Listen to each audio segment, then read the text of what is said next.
Good morning. Morning. I'm hoping you're able to hear me clearly. I'm a lifelong mumbler, and it doesn't get any better with age, so if I'm not making sense or you can't hear me, just wave. The people who know me best are too far back to throw stuff at me, so.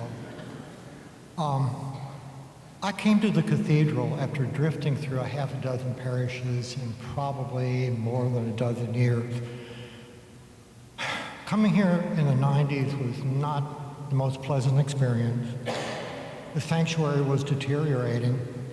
The carpet, and there was carpet here at that time, had so many rips and valleys in it, it looked like the basis for a skate park. The sound system was not shielded, so every once in a while during Mass you would hear a blast of AC/DC or Nirvana. Most of those coming at really, really, really inopportune times. But I heard other things when I came in here. I heard welcome from the people at the doors. And the pastor at that time was talking about the struggles that he had with his own faith, how he got where he got, and those words spoke to me. So I came back, and I came back, and I continued to come back because I kept hearing those words of welcome and struggle every week. And there were others who came here during that time who followed the same path that I did.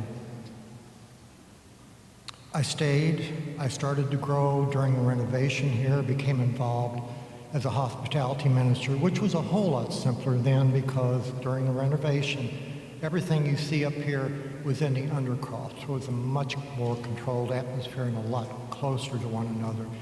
And that made me want to participate even more in this parish.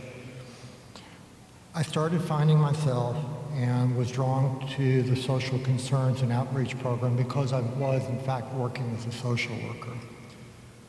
This parish has forged, in that time period, this parish had forged deep bonds with the St. John's homeless outreach program. There were the foundations of the Nativity Academy, and they developed a sisterhood with the Cathedral of St. Louis and Jeremy Haiti, and continued to support that church during all its troubles. We began an ID program here. We helped to jumpstart the old health office, which provided financial assistance to Old Louisville and downtown Louisville. We did that with other churches in the area. The whole health office is now Central Louisville Community Ministries, which, by the way, is holding a fundraiser this afternoon at Noble Funk, so keep that in mind. Okay.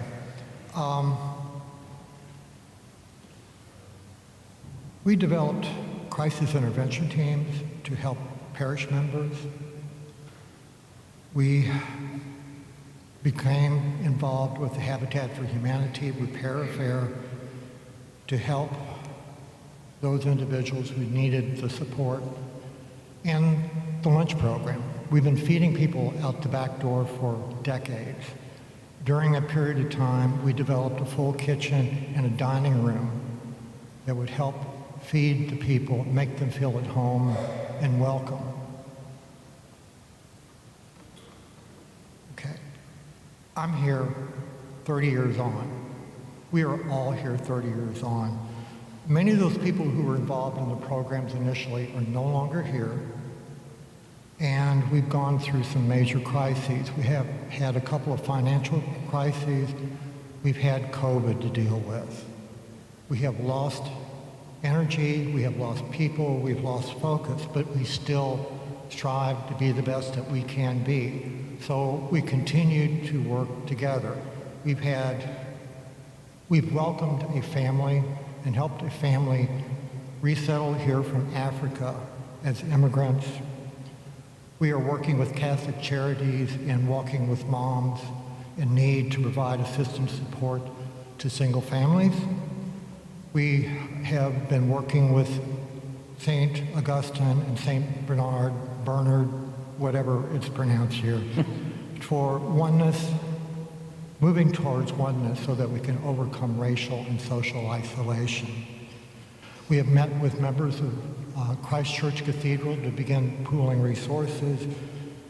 We've developed our relationship with the House of Ruth, and we now have contact with the Louisville Catholic Bar Association to assist our lunchroom parishioners, and they are parishioners to me. The lunchroom program is the other half of this parish, and we have been paying attention to them. During the COVID shutdown, we were still feeding people out the back door, even though we were closed as an indoor dining room for 67 weeks. We fed 50 to 60 people every day because of the commitment of our volunteers. Since the virus has backed off a little bit, we are feeding over 100 people a day now in our lunchroom, which includes kids and an occasional pet, and I'll get back to that in just a moment. We have students from St. Patrick's who serve lunch once a week. We have 2 groups coming from errands to develop their work and life skills, helping to prepare lunch twice a week. This all sounds really good, and it is really good, but we need more people. We're needing new faces. Believe me when I say that, of the people who serve on the committee, I'm the brake line. I am the oldest of the youngest group. So we have people older than me that are still volunteering here, so we need some fresh blood. To give some examples of the needs for volunteers, our committee chairman, Brenda McWaters, would be tickled pink to have a few more people to attend the programs and the activities that we have scheduled for this upcoming year.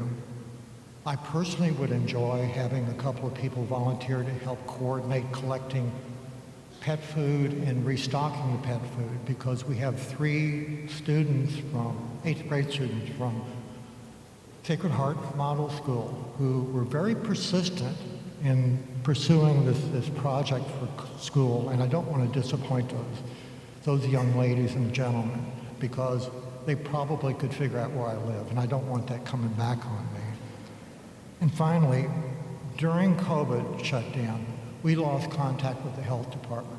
The health department was coming once a week to check on the parishioners of the alley to make sure that they were doing okay.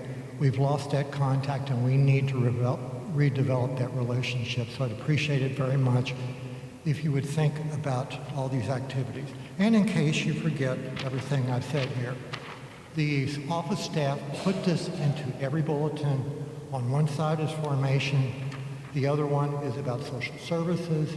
Please think and pray, and I appreciate every bit of support that you can provide us.